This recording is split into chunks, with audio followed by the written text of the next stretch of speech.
Hello students, আজকে আমরা দেখব মাইটোটিক সেল ডিভিশনকে কিভাবে ইনহিবিট করা যায়। মানে একটা সেল, তাতে মাইটোটিক সেল ডিভিশন হচ্ছে সাইটোকাইনেসিস পারফর্ম হবে। এবার সেটাকে অনেক সময় আর্টিফিশিয়ালিও ইনহিবিট করা হয়।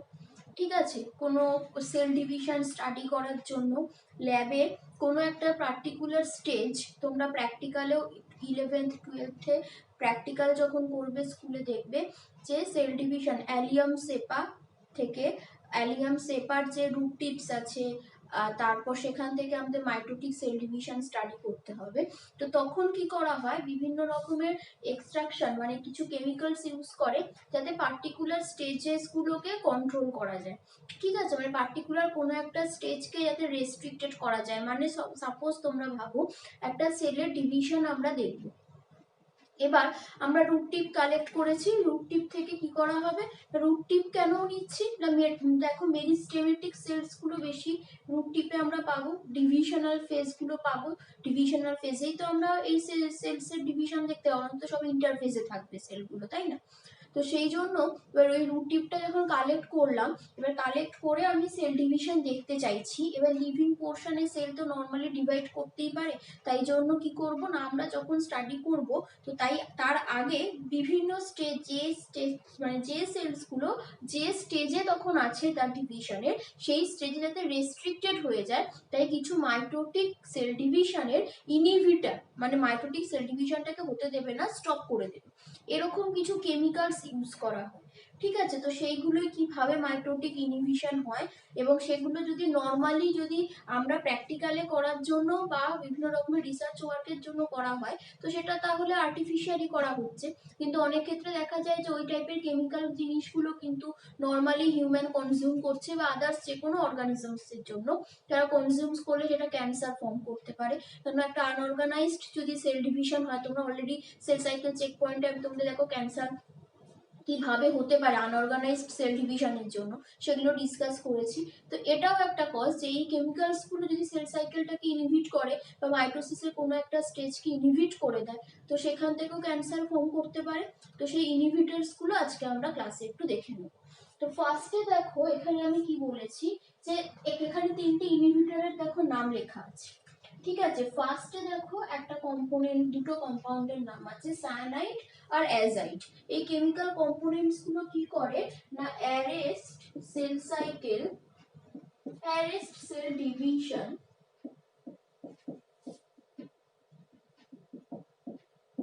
In prophase stage.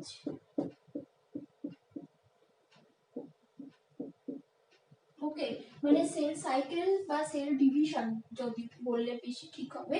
তো সেল ডিভিশনে যখন প্রোফেজ স্টেজ পারফর্ম করছে, মেনলি যদি আমরা অ্যাজাইড বা সায়ানাইডকে ইন্টেনশনালি দিই, অ্যাড করি কোনো মিডিয়ামে যেখানে সেল ডিভিশন হচ্ছে, সেল ডিভিশন স্টাডির জন্য, তার মানে আমরা প্রোফেজ স্টেজটাকে রেস্ট্রিক্টেড করতে পারবো। সেলটা যে সেলগুলো প্রোফেজ স্টেজে ছিল সেটা মেটাফেজে প্রসিড করবে। ঠিক আছে, নেক্সট দেখো একটা কেমিক্যাল পাচ্ছি কলচিসিন। এটা তো প্রচুর ইউজ হয়, তোমরা 12th-এর দেখবে খাদ্য উৎপাদন একটা চ্যাপ্টার পড়বে, যেটা নাকি ফুড প্রোডাকশনের একটা চ্যাপ্টার আছে। ওই চ্যাপ্টারটাতে দেখবে কি যে বিভিন্নভাবে আর্টিফিশিয়ালি আমরা কি করে ফুডের প্রোডাক্টিভিটি বাড়াতে পারি সেটা পড়ব। তো ফুডের প্রোডাক্টিভিটি বাড়ানোর জন্য আমাদেরকে কি করতে হয়, অনেক সময় ফুডের মানে ক্রপ যেগুলো মেনলি ইকোনমিক ইম্পর্টেন্স তাদের বেশি পায়, ফুড ইল্ডিং ক্যাপাসিটিটাকে ইনক্রিজ করার জন্য প্লয়েডি ইনক্রিজ করা হয়। খুব ভালো এক্সাম্পল তোমরা যে কোনো তোমাদের এনসিইআরটি বুকস দেখো বা টেক্সট বুক যেগুলো ওয়েস্ট বেঙ্গল বোর্ডেরও যা যা বুকগুলো পড়ো তোমরা, সব বুকেই দেখবে এক্সাম্পল পাবে কটন। ঠিক আছে, কটন মানে প্রচন্ডভাবে কলচিসিনের প্লয়েডি ইনক্রিজের জন্য কলচিসিন ইউজ করে প্লয়েডি ইনক্রিজ করা হয়। তো কটনের একটা খুব ভালো এক্সাম্পল ওখানে পাবে। কি করা হয় না, ধরো প্লয়েডি আগের ভিডিওগুলোতে দেখো আমি ডিসকাস করেছি, ওই সেট অফ ক্রোমোজোম কত সেটার উপর ডিপেন্ড করে সেলের প্লয়েডি ডিটেক্ট হয়। 2n হলে ডিপ্লয়েড হচ্ছে, তো প্লয়েডিটা ডিপ্লয়েডি, ট্রিপ্লয়েডি, টেট্রাপ্লয়েডি। তো এভাবে কি করা হয়, কলচিসিনে মেটাফেজ স্টেজটাকে অ্যারেস্ট করে। মেটাফেজ স্টেজ কেন অ্যারেস্ট করে না, স্পিন্ডিল ফর্মেশনটাকে অ্যারেস্ট করে colchicine.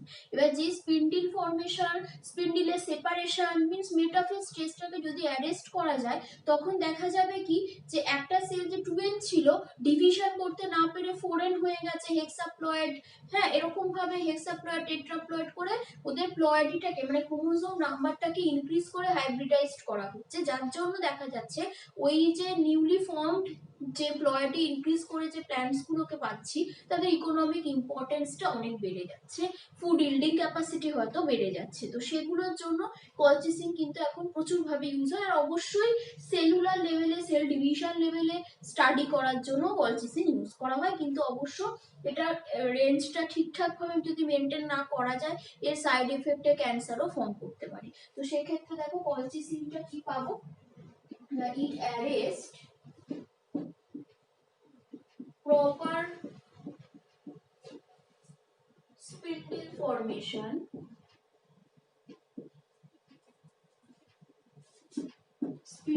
formation and mainly inhibit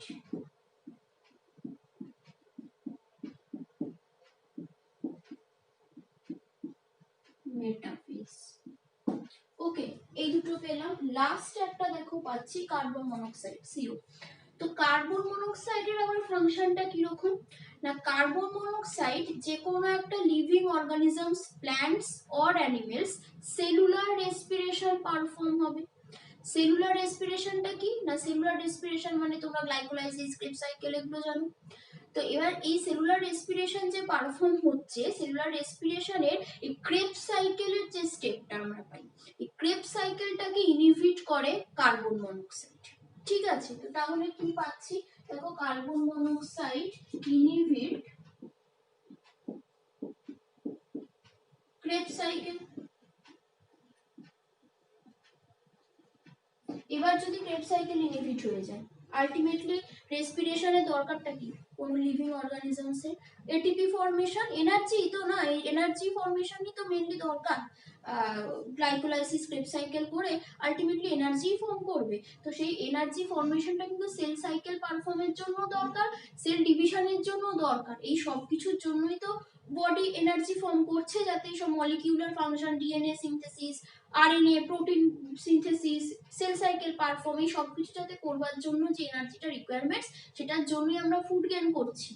ঠিক আছে, তো সেটাই এখানে বলছে যে ধরো যদি রেসপিরেশনটা স্টপ হয়ে যায়, যেখানে কার্বন মনোক্সাইড ইউজ হয়েছে দেখা যাচ্ছে ক্রেবস সাইকেলটা ইনহিবিটেড, তাহলে ক্রেবস সাইকেল যদি ইনহিবিটেড হয় তাহলে অবভিয়াসলি সেখানে এটিপি ফর্মেশন হবে না, এটিপি ফর্মেশনের ডেফিসিয়েন্সি হয়ে যাবে। তাহলে যেখানে এটিপি ফর্মেশন নেই, তো সেল সাইকেল পারফর্মের জন্য, সেল ডিভিশন পারফর্মের জন্য যে এটিপি দরকার সেটা কোথায় পাবে, পাচ্ছে না।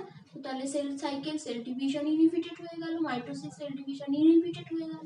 সেই জন্য আরেকটা দেখো এক্সাম্পল আমরা পাচ্ছি কি, যে কার্বন মনোক্সাইডটা ক্রেবস সাইকেলকে ইনহিবিট করছে। তো ক্রেবস সাইকেলকে ইনহিবিট করছে মানে কি, ইনহিবিট করছে, ইনহিবিট এটিপি ফর্মেশন।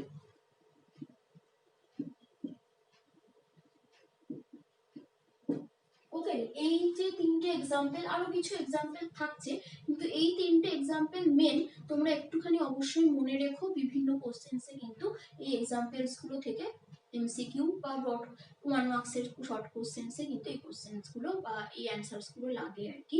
এই টপিক গুলো একটু জেনে রেখো।